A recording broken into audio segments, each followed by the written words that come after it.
O podcast que você ouve agora é uma produção da Central 3.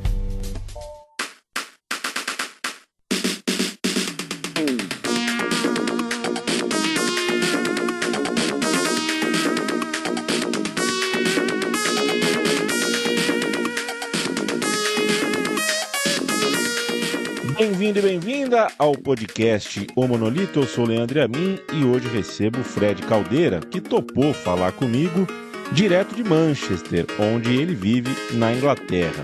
O Fred é jornalista, trabalha como correspondente lá pela TNT Sports, é dono das melhores perguntas que a gente consome aqui sobre futebol, mas também dono de respostas, reflexões, dono de um material muito competente sobre futebol produzido de lá, daqui e também de outros temas. A gente bateu esse papo, é importante dizer, antes da final da Libertadores, e como o final foi bom para o Fluminense, que é o time do coração do Fred, eu não vou editar nada, eu não editei nenhum comentário pré-final que a gente possa ter feito durante o papo.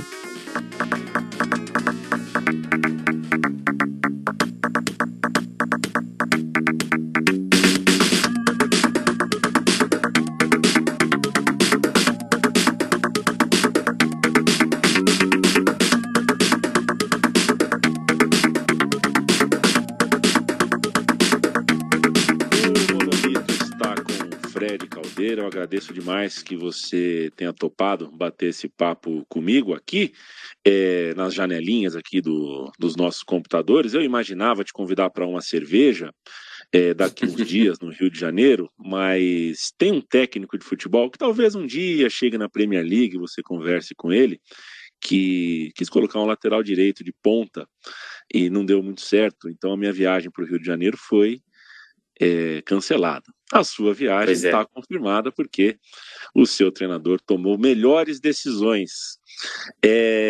Antes de qualquer coisa, Fred, reforçando meu abraço, meu agradecimento por você estar aqui falando comigo, quero te perguntar, eu tenho o hábito de perguntar para as pessoas aqui no Monolito sobre a quarentena, sobre a pandemia, mas para você eu vou fazer um pouquinho diferente. Fala um pouquinho para mim sobre Gael e a pandemia. Então, primeiro, um abraço muito grande, Leandro. Eu sou um admirador não só do Monolito, mas também de tudo que eu já acompanhei do seu trabalho. Já tem algum tempo que eu acompanho o seu trabalho, seus passos e sempre com muito prazer. Então, é um prazer, de fato, muito grande estar aqui conversando contigo. Segundo, que eu acho que foi mais decisões erradas do centroavante adversário do que decisões corretas do meu treinador, mas, enfim, de qualquer forma, pelo menos o Fluminense está na final da Libertadores e eu vou ter essa viagem aí no horizonte, que eu espero que seja bem sucedida, senão vai ser um voo de volta muito longo e muito triste, em vez de ser muito rápido e muito feliz. Cara, você tocou no nome certeiro, né? Como você já sabia, com essa pergunta, o Gael é meu sobrinho, ele está com 6, 7 anos, é um garoto que eu vi nascer à distância, né? Ele já faz parte dessa minha vida pós mudança para o Reino Unido. E então os meus encontros com ele sempre foram espaçados, né? Ainda mais nessa primeira infância. Cada ausência parece que passa-se um mundo na vida da criança, né? Então eu voltava e era outro Gael, e voltava e era outro Gael, então eu vi várias versões dele. E com a quarentena foi, de fato, como para todo mundo, né, o período mais complicado. Eu nunca fiquei tanto tempo sem ir ao Brasil, foram 2 anos e meio. Eu já não ia há um tempinho antes do começo, né, de todo o fechamento das portas do planeta. E aí eu fiquei 2 anos e meio sem ir, sem vê-lo, sem ver minha mãe. E aí imagina como que uma criança muda em 2 anos e meio, né? Estou curioso para ver como é que vai ser o Gael daqui a alguns anos para conversar sobre os efeitos dessa geração que cresceu dentro de casa por conta da pandemia em um período importante da vida. Mas a boa notícia é que nos revemos, né? A gente já se viu algumas vezes depois da pandemia e ele está absolutamente obcecado por futebol, por Flamengo, por conta do pai, não por conta do tio, certamente. E é um barato conversar com ele sobre futebol, ele fica me desafiando de tentar lembrar nome de jogador e etc e tal. Então, assim, cada encontro com ele é muito valioso e a distância doeu bastante. Mas foi um período curioso, para além dessa relação individual com ele, porque eu já sentia as dores da distância e da saudade por motivos óbvios, né, por morar do outro lado do Atlântico. E eu vi meio que todo mundo se encontrando nessa minha distância, né? Por mais que fossem pessoas que morassem no mesmo bairro da mesma cidade no Brasil. Então eu fiquei, por alguma perspectiva, talvez um pouco menos sozinho, né? Compartilhando uma dor com outros. Mas, enfim, não foi um período legal para ninguém e que bom que passou. Que bom que passou. Sabe que eu me mudei no meio da pandemia para Maceió, né? Para também tentar. Tinha a sensação de que havia um sufocamento meu na solidão. Não mudou o cenário de solidão em Maceió, mas mudou o cenário. Mudaram Sim. As ruas, mudaram a cara das pessoas, dos vizinhos. Isso já foi alguma ajuda. Você foi morar na Inglaterra e, se eu não fiz errado a minha lição de casa, foi a primeira vez que você foi morar sozinho. Né? Sim. E essa é uma recordação que eu também tenho. Antes de morar sozinho em Maceió, eu morei sozinho em São Paulo, e a primeira noite que a gente se emancipa, né, entre aspas, que a gente passa a morar sozinho, marca a gente. E especificamente, acho que marcou mais para mim, inclusive, a minha primeira noite em Maceió, porque eu não conhecia as pessoas, né? Eu não fui porque eu tinha alguém para me receber no aeroporto, não tinha ninguém para me receber. Então é a solidão em cima da solidão, em cima de um período onde a solidão foi forçada, né, que é o período da quarentena, mais do que da pandemia, mas da pandemia também, quarentena, que é legal fazer essa separação. Sim. Mas, enfim, eu não sei como é a sua relação com a saudade, se ela te causa nostalgia, se ela te paralisa, mas queria saber como foi sua primeira noite sozinho, como foi chegar na Inglaterra. Quando eu chego aqui, cara, isso... no segundo semestre de 2016, eu já chego mais ou menos sem tempo para pensar, porque eu desembarco em Londres e já faço uma cobertura do Arsenal na Liga dos Campeões, pego um trem para Leicester e faço uma cobertura do Leicester na Liga dos Campeões, e depois chego, enfim, ao lugar onde eu moraria e morei esse tempo todo, e sigo morando, a Manchester, e faço uma cobertura do Manchester United na Europa League, na época, com José Mourinho, Pogba, e acabou campeão, inclusive, o United daquela competição, naquela temporada. Então, assim, eu já chego num mundo completamente desconhecido, eu nunca tinha pisado direito na Europa, eu falo direito porque, por coincidência, um ano antes da minha vinda, eu tinha coberto uma pauta muito específica sobre um patrocinador do Manchester City em Manchester, e fui enviado pelo, então, Esporte Interativo para cá, mas eu passei mais tempo no avião do que aqui. Então, nem cheguei a conhecer direito a cidade, muito menos deu para falar que eu pisei de fato na Inglaterra, na Europa e tudo mais. Então, eu cheguei num continente completamente desconhecido, e em meio a coberturas que me distraíam, talvez, um pouco desse sentimento de solidão, né? Então, mas eu lembro que a primeira noite que eu parei e pensei, caramba, olha onde é que eu tô e com quem eu não estou, eu tive a felicidade de ir num bar de narguilé, que é uma rua muito interessante aqui em Manchester, que tem muito descendente de indiano, de paquistanês, pessoas de Bangladesh, então é uma mistura cultural muito rica. E eles têm vários desses bares que eles chamam de xixa aqui, que é o narguilé pra gente, então é muito comum.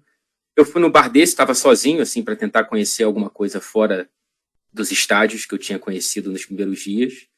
E aí o cara percebeu que o meu sotaque não era, né, de um inglês, ele perguntou de onde eu era, e ele colocou uma música brasileira para tocar, para me, de maneira muito gentil, me fazer sentir mais em casa, e tocou aquela bate forte o tambor, eu quero tique-tique-tique-tique, tá?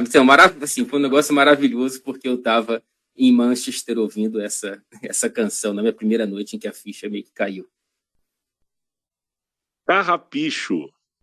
Carrapicho, né? Obrigado. Banda Carrapicho. Ô Fred, assim, eu acho que tem uma pergunta que todo mundo que deu play te conhece, deu play, está esperando que eu faça, né? Que é a pergunta sobre as diferenças do trabalho na Inglaterra e no Brasil. Sim. Eu não sei se a gente tem algo muito original para comentar em cima disso, então não vou fazer uma pergunta exatamente assim. Tá meio posto, eu acho que não é uma novidade, não é algo que você vá falar algo que vai chocar as pessoas se você me disser que o futebol inglês está mais civilizado do que o Brasil no debate, né?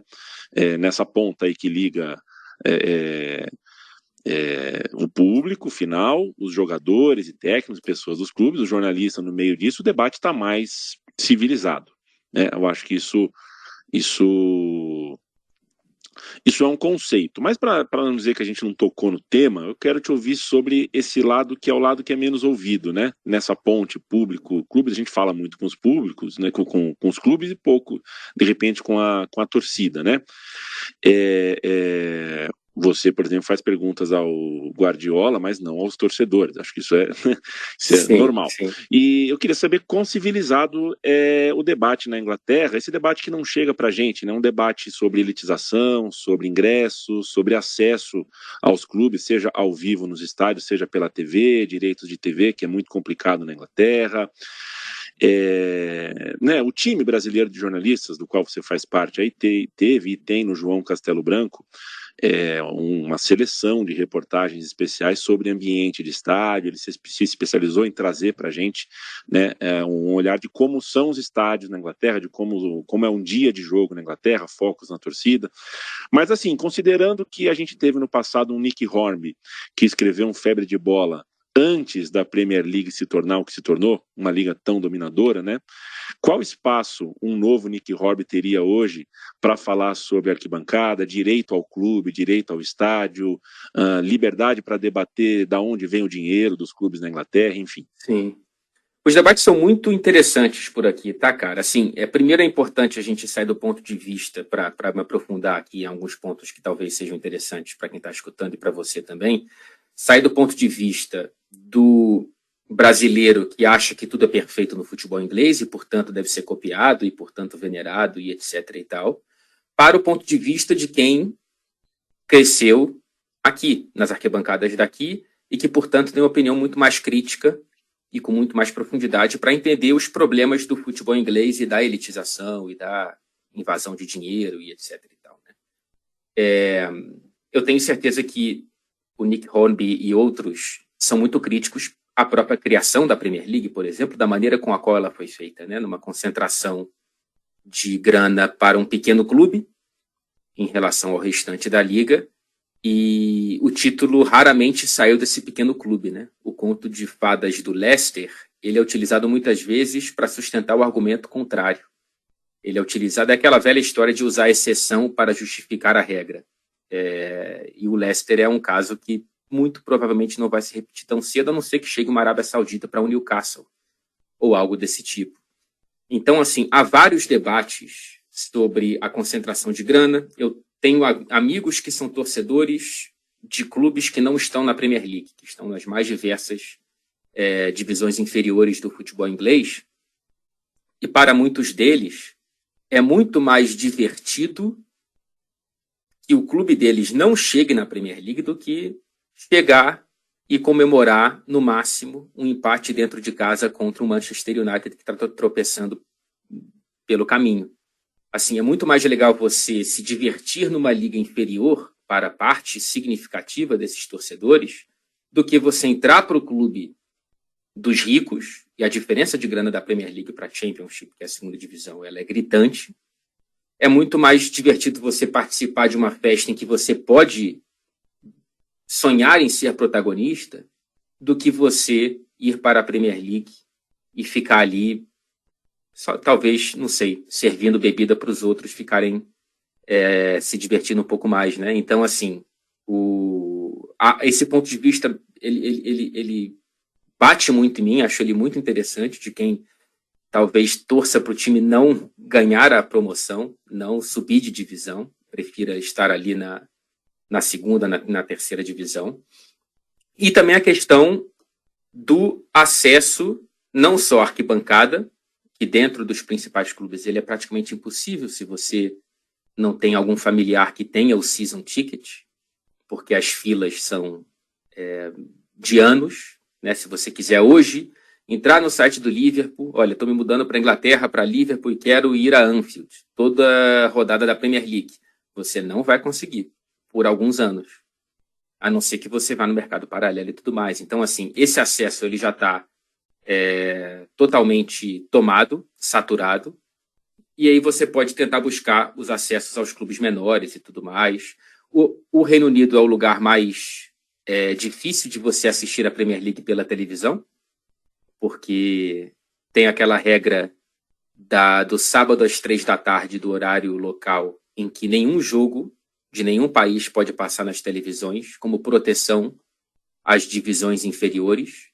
Então, muitos jogos são disputados da Premier League nesse horário, todo fim de semana, e esses jogos eles não são transmitidos para cá. Então, tem essas questões muito específicas que são debatidas aqui, se termina ou não com essa suspensão do horário de 3 da tarde, se você tenta distribuir melhor o dinheiro da Premier League para as divisões inferiores, enfim. Para muita gente, o futebol inglês ele é muito pouco civilizado, muito menos do que a gente imagina. Fred, você corre, né? Eu sei que você tem uma relação, eu não sei se é de gosto ou de alto flagelo mais a segunda opção. Correr bastante, praticar maratona, meia maratona. Eu sou mais da natação, né? E percebi que realmente muda a nossa vida, muda a nossa relação com alimentação, com sono, com humor, com tudo. E te digo que boa parte do que eu escrevo, quase tudo que eu escrevo e produzo desde então, são só retalhos assim das coisas que eu me lembro de escrever ou de fazer quando eu estou nadando, né?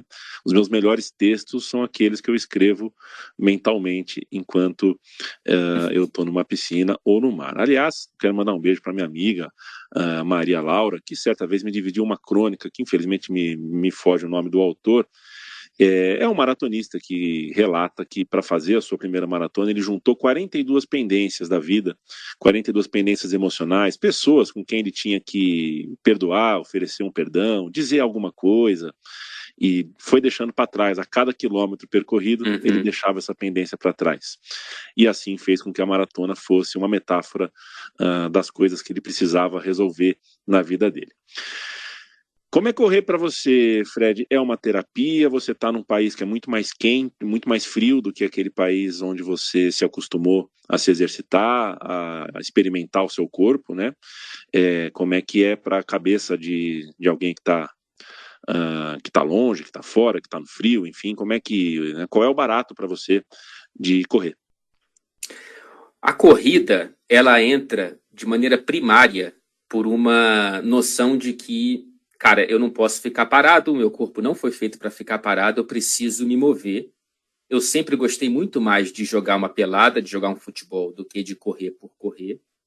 Mas quando você vai ficando mais velho, principalmente quando você muda para um país novo, você não tem aquele círculo de amigos que às vezes, mesmo que você permanece no mesmo bairro e tudo mais, ele se desorganiza por conta dos afazeres da vida adulta. Mas quando eu vim para cá, cara, não tinha ninguém, né? Tem até um aplicativo que você pode pintar lá no campo XYZ e encontrar com uma galera aleatória e jogar bola. Já fiz isso algumas vezes, mas não tinha para mim o barato de você criar relações e tudo mais. Então, o futebol ele foi saindo de cena na minha vida. Sempre joguei muito em quantidade e pouco em qualidade, mas pelo menos era uma coisa que eu me divertia. E aí, para não ficar parado, eu busquei a corrida, porque a corrida ela tem algo muito simples, que é você precisar de um par de tênis e você que decide o horário, né? Assim, na vida de repórter, às vezes esse horário é 8 da noite, 8 da manhã, 3 da tarde, não sei, às vezes é mais fácil correr numa segunda do que num sábado. Então, essa independência, ela também fez parte dessa tomada de decisão de criar o hábito. Eu não sinto muito prazer, não. Preciso admitir. Eu acho que depois que eu termino de correr, tenho o prazer, primeiro, de terminar de correr, né, de parar de me autoflagelar, e segundo, de sentir de fato que houve ali um processo que me fez bem, de alguma forma, muito pouco perceptível inicialmente, né?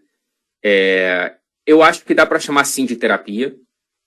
Eu não tenho, como você, na natação, o espaço para pensar em pautas ou textos. Isso me ocorre muitas vezes dormindo, e às vezes eu acordo numa injeção de adrenalina para colocar ali no celular ou, sei lá, no que tiver ao alcance, as ideias para eu escrever na manhã seguinte.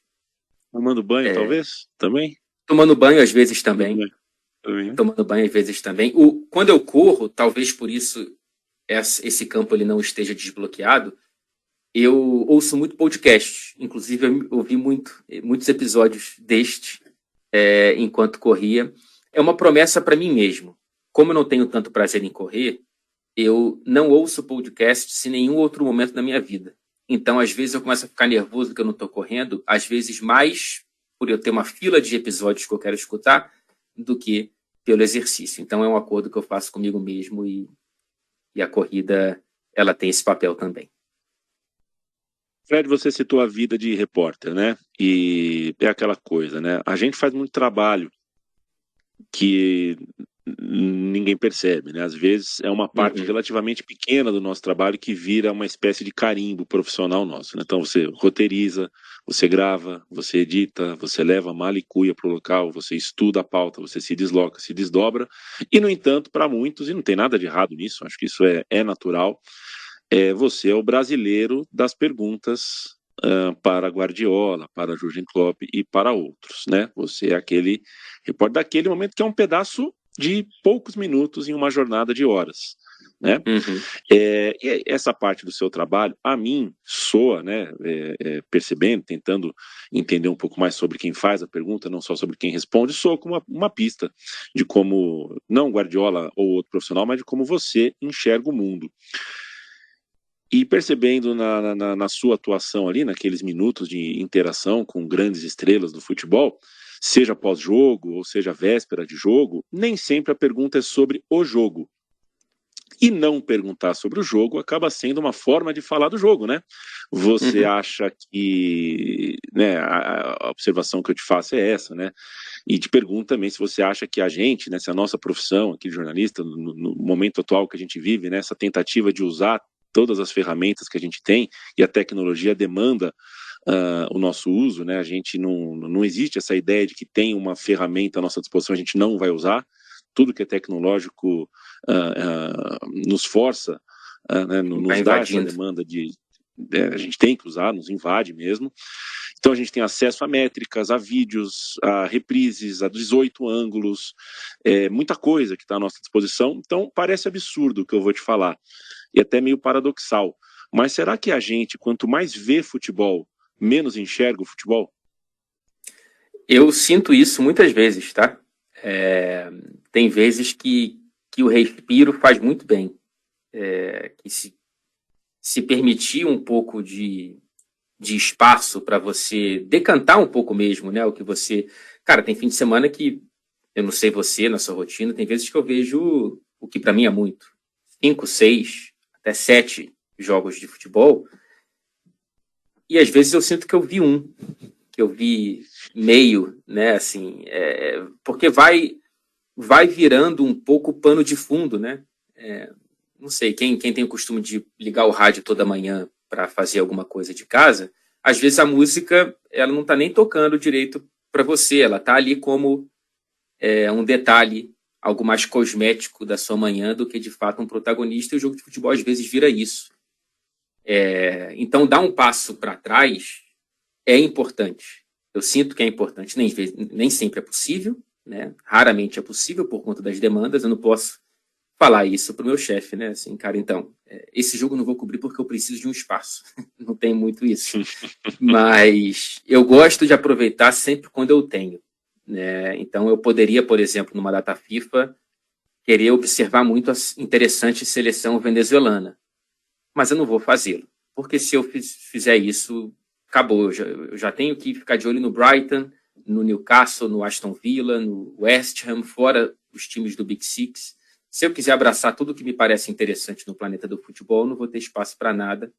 E a fechadura aqui de casa pode ser mudada em breve, pela minha parceira, inclusive. Mas perguntar sobre questões que fogem ao jogo, às vezes são um caminho muito bom até para o entrevistado.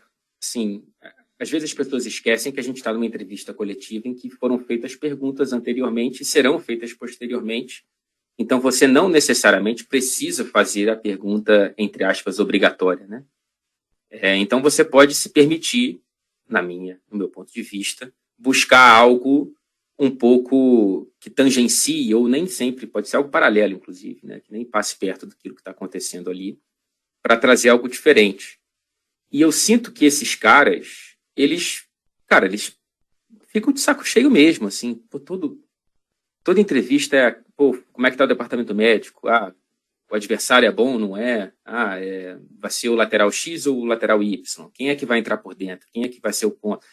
Às vezes você pegar algo um pouco mais, talvez, teórico, ou fora daquele jogo, ou fora até do futebol, enfim, também é um respiro para eles, né, para os entrevistados. E muitas vezes a resposta se torna até mais rica pela própria energia que o cara tem ali guardada para responder sobre aquilo. Então, eu acho essa parte um barato. Me sinto, inclusive, muito feliz quando alguém elogia essa parte do meu trabalho, porque eu acho uma parte muito importante e se tornou incômoda, né? Todo mundo fala, em qualquer esquina do Brasil, de qualquer lugar do mundo, que entrevista no futebol é só sobre a importância dos 3 pontos e etc. e tal. E eu acho que a gente fala muito com esses jogadores, com esses treinadores, para reduzir tanto espaço de criação a isso, né? É claro que não depende só de mim, depende deles também. E eu tenho a sorte de entrevistar pessoas interessantes e interessadas em dar boas respostas. Mas eu acho que tentar trazer algo mais legal para isso que se tornou tão entediante e que se repete tanto é um dos objetivos que eu tracei para mim e traço diariamente.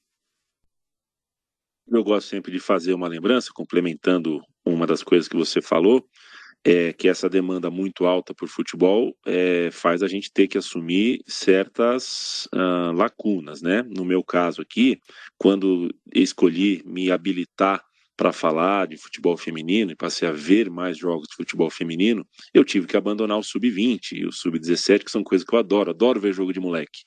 Mas ou eu vejo uma coisa ou eu vejo outra. Né? Eu tenho à disposição hoje, porque a internet é maravilhosa, como assistir o Campeonato Colombiano, que é um país, eu gosto muito da cultura, do futebol lá. Para assistir o futebol colombiano, não vai dar para assistir o francês.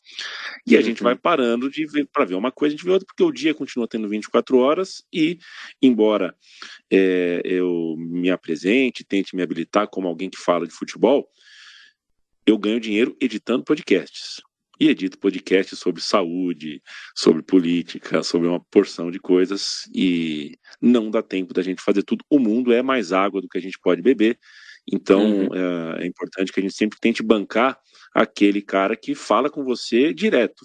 Para me especializar sobre Premier League, que é o que você quer ouvir, desculpa, eu não vou conseguir falar com você sobre a seleção da Venezuela. Isso a gente tem que repetir mais, porque parte do público do futebol hoje em dia parece que vê no jornalista um cara que está obrigado a saber de tudo. Sim, né? sim. E caramba. E que precisa opinar sobre tudo, né? Essa pressão. Vamos lá, vamos supor que tem um caso de escândalo de apostas esportivas na Inglaterra. Aí eu vou lá e falo sobre isso. Mas por que você não falou sobre o escândalo do futebol brasileiro? Eu não preciso falar sobre tudo, né? Eu não preciso saber tudo, não preciso opinar sobre. Resistir a isso é muito importante. Fred, para quem você reza, cara, no seu momento sozinho, no seu momento de olhar para dentro, como é que você trabalha isso? Eu não tenho como é que eu posso, um interlocutor nesses momentos, um interlocutor específico, né? Eu não rotulo, não nomeio, não tenho essa construção dentro de mim, mas evidentemente até de maneira um pouco interesseira, de maneira humana, quando a coisa aperta, eu abro esse canal um pouco mais vezes, né, para pedir alguma coisa, para, enfim, pedir alguma proteção para alguém, para algum familiar e tudo mais. Mas eu tenho uma relação de muito interesse por religiões e pela fé. Acho que a fé é mais do que as religiões, né? Assim, tenho muito interesse por esse campo. Enquanto alguém que quer se educar, né? Muito mais do que alguém que quer, não sei, impor ou pregar ou dizer que um está mais certo do que o outro e tudo mais. Eu já passei por vários momentos de construção de preconceitos contra a fé alheia no meu desenvolvimento enquanto adolescente, enquanto adulto e tudo mais, e foi um processo me despir disso ao longo dos anos, porque eu acho importante, né? Quanto mais você entender o papel da fé, acho que menos você vai ter, às vezes, um preconceito bobo contra X, Y ou Z. Eu tenho uma relação com um interlocutor não nomeado, se é assim que eu posso definir. Perfeito. Somos muito parecidos também nessa pauta. Ô Fred, entre Rio de Janeiro e Inglaterra, eu não vou. Quase que eu comecei a fazer aqui uma retórica muito normal em entrevistas coletivas, principalmente aqui no Brasil, né? A famosa 2 perguntas em uma. Não vou te submeter a 2 perguntas em uma, porque eu queria te falar com você sobre Inglaterra e também sobre o Rio. Vou começar a falar sobre o Rio. Depois, se for possível, a gente fala um pouquinho sobre a Inglaterra. Já estamos aqui com quase meia hora de papo, mas eu quero saber sobre o seu local de criação, né? O local onde está seu coração, onde vive parte da sua família, onde você passa as férias. E é um local onde, em bairro nobre, tem um médico que é irmão de uma deputada, que é supostamente confundido com um filho de traficante, que é alvo de miliciano, e sai tiro geral e no dia seguinte está todo mundo almoçando naquele lugar, né? Eu acho que essa é uma definição clara de como o Rio de Janeiro é difícil de ser compreendido, de ser entendido. Tem um pouco de tudo nessa imagem né, uma coisa que aconteceu recentemente, né? Matou o médico, irmão da deputada Sâmia Bonfim. É um caos, né? É uma mistura, né? Tem abandono policial com forças paramilitares, é o tráfico, enfim. O seu Rio de Janeiro do seu afeto, exige quanto de exercício, cara, quanto de esforço psicológico para que ele se mantenha uma casa, um lugar de conforto e não um lugar, enfim, asfixiante, um lugar que te deprima, um lugar que te trate mal, um lugar que te traga desesperança. Cara, essa é uma questão muito boa, assim. Bom, eu chego a Ouro Preto muito jovem, a ponto de, claro, não lembrar, eu era bebê, eu nasci em Ouro Preto, Minas Gerais, a família da minha mãe é de lá, inclusive minha mãe voltou para lá durante a pandemia, depois de morar décadas no Rio de Janeiro, mas enfim, eu vim com ela para o Rio, quase falei para cá, enfim, como um indicativo de onde está o coração também. Fui para o Rio com ela quando ela saiu de Minas para se juntar ao meu pai no Rio de Janeiro. Meu pai carioca, a família do meu pai é do Rio de Janeiro e tudo mais, daí também que vem a relação com o Fluminense e tudo mais. Eu morei a vida inteira praticamente na Tijuca, a poucos passos do Maracanã. Já cheguei a morar em uma das ruas de acesso ao Maracanã, e foi um breve período na minha vida que eu preferia assistir aos jogos pela janela, não porque eu via o campo, mas porque eu escutava a arquibancada. Eu achava aquilo um barato, né, que a arquibancada chegava sempre antes à minha janela do que a qualquer outro meio de transmissão daquela partida. Mas eu morei sempre muito próximo daquela região, uma região que, onde eu morei, sempre foi muito privilegiada, né? Eu não posso falar do ponto de vista de quem viveu o Rio de Janeiro real, de quem viveu o Rio de Janeiro imposto à esmagadora maioria da própria população, né? Eu morei no Rio de Janeiro um pouco cercado, nunca cheguei a morar na Zona Sul, né, onde você tem um condomínio ali de proteção aos ricos, mas eu morava numa Tijuca em que, apesar de ter casos de violência e eu ter crescido com eles enquanto espectador e às vezes enquanto vítima, eu posso dizer com total certeza que eu não conheço o Rio de Janeiro real, né? Eu não faço parte de quem sofre com a realidade do Rio de Janeiro. Então, o exercício de como eu vejo o Rio, ele está em constante mudança, né? Em constante mudança. Quando você vê uma notícia como essa que você citou, é impossível você não ser consumido pela raiva, pela raiva da realidade, pela raiva de como a gente se acostuma com essa realidade, né? É isso, limpa a mesa e bota o molho de pimenta e o garfo e faca para o próximo cliente que vai chegar, porque vai chegar. Especialmente quando você vai para outra cultura que lida com a violência de uma maneira um pouco diferente, né? Eu, falando contigo e falando com quem, enquanto brasileiro, convive com a violência talvez mais ou menos intensamente do que eu e você, mas convive, sempre vai conviver, ou sempre conviveu, quando eu conto os casos que eu cresci, e aqui eu até me coloco numa bolha de proteção, por inglês eu nasci numa situação de extremo perigo e de tudo mais, né? Quando as pessoas falam dos bairros mais perigosos de Manchester, são bairros que não são tão perigosos assim, para o ponto de vista de quem cresceu com as nossas vivências, né? Mas, enfim, o Rio de Janeiro, enquanto visitante, ele se torna muito mais fácil de lidar, porque você está ali por um breve período, você não está sendo colocado dentro da realidade do dia a dia do Rio de Janeiro. Eu saio do Rio de Janeiro um pouco saturado com várias questões, mas, ao mesmo tempo, eu fico numa posição curiosa de eu tento... Primeiro, o meu primeiro esforço eu não vou cair na armadilha do brasileiro que vai para a Europa e acha que tudo aqui é maravilhoso e tudo no Brasil não é. Até porque não é isso que eu acredito, não é isso que eu vejo.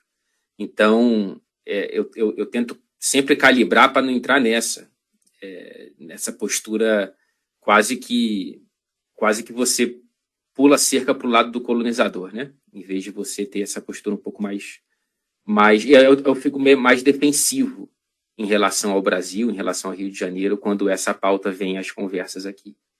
Mas, ao mesmo tempo, eu tento não ficar tão defensivo a ponto de romantizar e esquecer os problemas.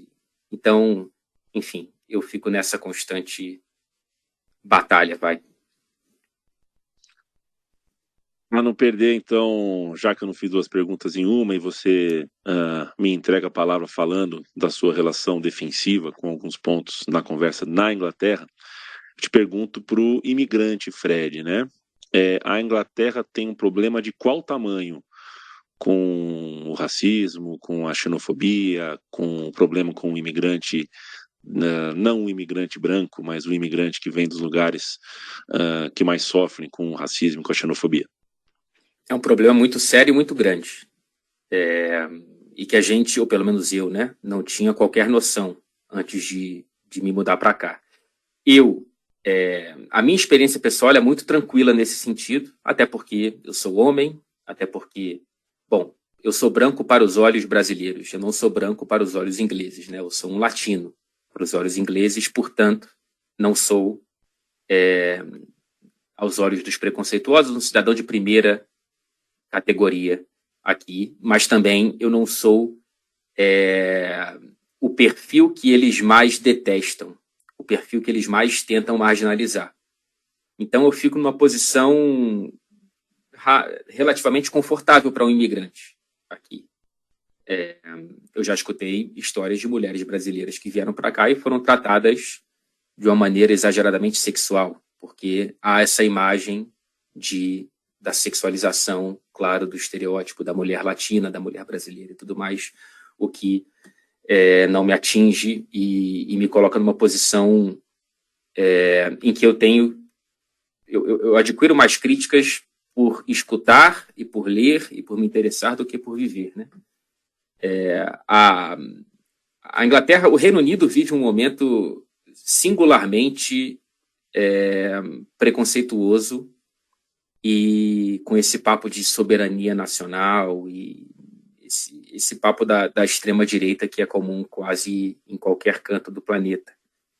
O governo do Partido Conservador, ele vem afundando a Inglaterra há mais de uma década, tirou a Inglaterra do Reino Unido e agora tenta fazer com que seja muito difícil para qualquer pessoa chegar à Inglaterra, principalmente os não europeus, principalmente a população de países que a Inglaterra afetou de maneira direta, né? Aqui eu falo dos indianos, dos paquistaneses, Bangladesh, pessoas que aqui vivem, se não tiverem dinheiro, se não vierem de famílias ricas e tudo mais, vivem uma situação muito complicada mesmo, assim. Então a Inglaterra, o Reino Unido vive um momento muito complicado. A Inglaterra especialmente, né? Porque aqui dentro do Reino Unido tem as picuinhas internas. A Escócia tem um partido que parece ser bastante mais humano do que o Partido Conservador, mas a Escócia faz parte do Reino Unido, portanto, tem que obedecer ao que o poder central de Londres dita. Então, é um momento muito complicado. É um momento muito complicado. A Inglaterra vai tão mal em outros departamentos como economia e tudo mais, quanto vai nessa relação, em se olhar no espelho, né? Eu vejo que aqui eles têm, eu, por exemplo, sem querer me estender muito, e a minha namorada aqui é de Manchester. Na escola ela aprende que a Inglaterra ajudou as colônias, né? Não invadiu, não conquistou, não destruiu. Então, daí você já consegue tirar várias conclusões de como a Inglaterra não se olha no espelho se você não se forçar a ver esse espelho. O Monolito com o Fred Caldeira está na reta final e eu te pergunto, Fred, para a gente encaminhar esse carro para a reta final, o seguinte: você assiste ao vivo, de perto, e conversa com vários dos melhores jogadores do mundo, do futebol contemporâneo. Eu quero o caminho oposto. Caminho oposto não, né? No elástico do tempo, aí eu quero retroceder um pouquinho com você. Quero que você faça uma homenagem aos melhores jogadores da sua escola. Quem eram? Quem eram os craques do seu colégio, da sua turma? Me fala aqui, quem eram os bons mesmo de quando você batia uma bola muito antes do bigode? Eu não era, né? Eu não fazia parte dessa turma, mas eu fazia parte do time, porque eu era aquele cara que flutuava entre uma atuação nota 5 e nota 6. Então, jamais abaixo de 5, muito raramente, e quase nunca acima de 6. Então, quando precisava de um tampão ali, geralmente para o lado direito da quadra de futsal, antes de ter os campos society e tudo mais para jogar no Rio de Janeiro, então eu fazia parte do time do meu colégio, que foi uma fase essencial para a minha vida. Os meus grandes amigos até hoje são dessa turma, do Colégio Pedro II da Tijuca, Unidade Tijuca 2. E eu tive a sorte de crescer com uma molecada boa de bola, cara. Assim, uma galera, acho que o principal era o Breno, o meu amigo Breno, ele tinha uma canhotinha ali, botafoguense, bom de bola pra caramba, daqueles que você pensa, pô, podia ter alguém ali dando um empurrão para tentar o futebol profissional e tudo mais, porque ele tinha, pelo menos aos nossos olhos ali, impressionáveis da juventude, um futebol suficiente para poder jogar mais do que alguns caras que a gente criticava no Campeonato Carioca e tudo mais. Quando a gente ia na geral do Maracanã para assistir rodada dupla, que eram tardes maravilhosas, tinha o Guilherme, que era um excelente zagueiro, que às vezes fazia as vias de centroavante. Antes de qualquer treinador profissional pensar em usar o zagueiro como centroavante, ele já fazia isso de maneira muito inovadora no Colégio Pedro II. Tinha o Thiago, que hoje mora em Portugal, flamenguista. O Guilherme vascaíno, e o Thiago era um meia, e ele era um pouco acima do peso padrão, então os adversários olhavam para ele de maneira cômica, inicialmente, né? Ah, não, esse cara não vai jogar nada, né? E o Thiago, ele também era canhoto e jogava bola pra caramba, então esses três aí eram quem me carregava nas costas pra gente ganhar uns joguinhos aqui e ali. Tá feita a homenagem. Eu abri o Facebook hoje e vi que o Moisés teve um filho. Eu pensei em fazer essa pergunta para você, o Moisés, que era o mais liso dos jogadores no Colégio Caetano Miele, virou papai. Que loucura. O Moisés, que não deve fazer ideia que eu, que era conhecido como Bill na escola, faço podcast. Mas tá citado, né? Tá citado. Quem sabe um dia o Moisés fica sabendo que eu o considerava o mais leve, o mais difícil de marcar dos jogadores do colégio. Eu que sempre fui um defensor, eu fui sempre alguém um pouco refratário à ideia de passar da linha do meio de campo. Sempre tratei a linha do meio de campo como uma espécie de, enfim, um portal ali. Uma fronteira. Pelo qual você só passa por aquele portal se tiver muita certeza, senão fica ali atrás. seja um bom zagueiro, é melhor que ser um péssimo meio-campo e um estragador de times lá na frente. Fred, eu te agradeço demais. Eu sei que o normal pra gente que é jornalista é fazer entrevista e não dar entrevistas, né? A gente se sente mais à vontade fazendo perguntas do que respondendo, mas a comunicação independente aqui tá sempre na luta, inclusive, né, Fred, como a gente recebe não na vida, né, como o Monolito, como esse podcast aqui que tá numa produtora independente, da qual eu sou o criador, e em 11 anos recebi tantos nãos, e a gente continua recebendo, mas não tem problema, porque é assim a vida também, a gente não leva nada pro pessoal, mas começando uma nova temporada aqui, eu faço esse pequeno desabafo e te agradecendo por ter se colocado num lugar que eu não é que eu acho que é um problema, mas eu sei que a gente prefere fazer as perguntas do que respondê-las. E obrigado demais, espero que tenha ficado legal para você, espero que quem fez companhia aqui pra gente tenha gostado como eu gostei, e até a próxima cerveja. Não precisa nem ser numa final de Libertadores, mas próxima não, né? Que a primeira cerveja aconteça algum dia. Abraço para você. Um abraço para você, Leandro. Você fez muito mais fácil, tá? Esse papo aqui, mais do que entrevista, não é uma posição que eu tô acostumado a estar, mas nem pareceu que eu não tô. Então, obrigado mesmo.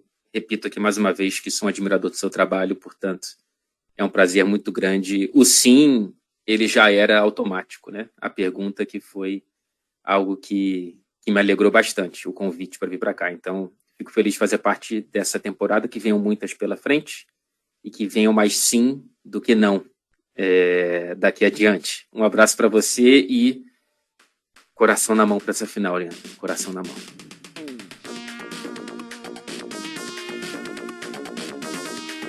Obrigado, Fred Caldeira, pela conversa, e obrigado a você que topou ouvir esse papo até o fim, até aqui. Sempre lembrando que a Central 3 tem um financiamento coletivo que funciona no endereço apoia.se/Central 3. A gente sempre pede essa ajuda, faz essa observação, porque afinal somos um estúdio de produção independente, estamos há 11 anos na luta e a gente precisa disso